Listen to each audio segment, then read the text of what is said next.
вака, како што гледамо покрај овој шарену револуција, како ми малку у сенку останавме, значи најзагрозена категорија, значи на граѓанство, оставена е у сенку, така што еве решивме и ми да излеземо на протести, да ги повторимо наши барања, ми ништо не тражимо, нешто што не е возможно да се оствари, бараме значи по 6000 денара за да имамо за лекарства и за парче лев.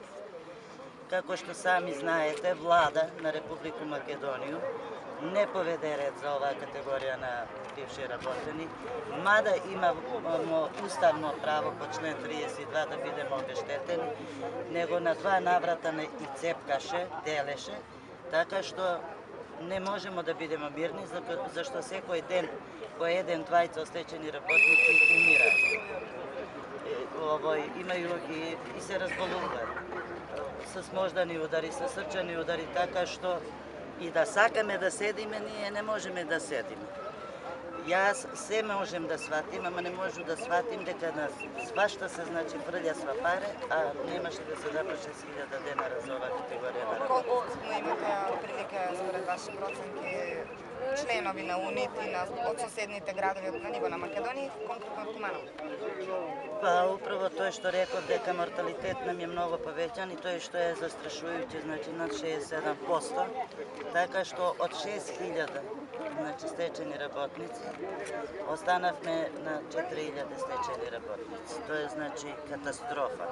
Така што еве ова е едно предупредување зашто после овој протест имамо намеру и ке направимо протести на Путарин, Куманово, Скопје, така што после ќе се селиме во Скопје.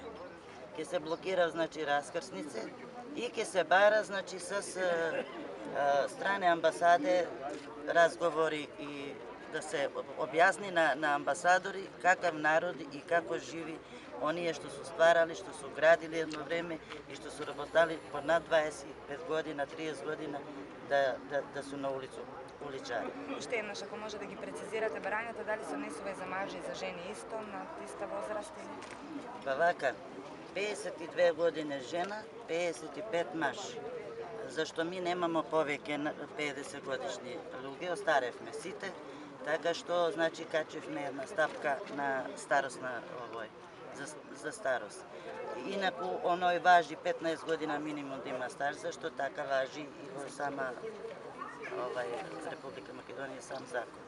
Така што со пуно право си барамо да бидеме обештетени и тај стаж кој смо го одработали, бараме да нам се призна тај стаж, зашто ми не сме виновни што некој не е плаќаен на време. Па крај крајшта не видовме ни еден директор да одговара за тој.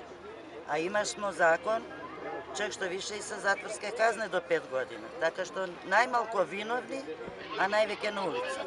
И затоа нема да посустанемо и затоа нам дава сила за да истраемо и да дојдемо до наши барања и до наши права. Инаку морам да потенцирам дека сме и за шарена револуција присутни во сите градови стечени работници, зашто стечени работници први су тие кои сакаат да падне овај режим. Само од единствена причина зашто знаеме дека ќе бидеме обештетени. Било кој да дојде на власт, значи разговарајќи со сите опозиционери, без обзира дали е СДСМ или други, сите су значи согласни да нам се помогне и да нам го реши проблем, само не владајќа партија со коалициони партнери.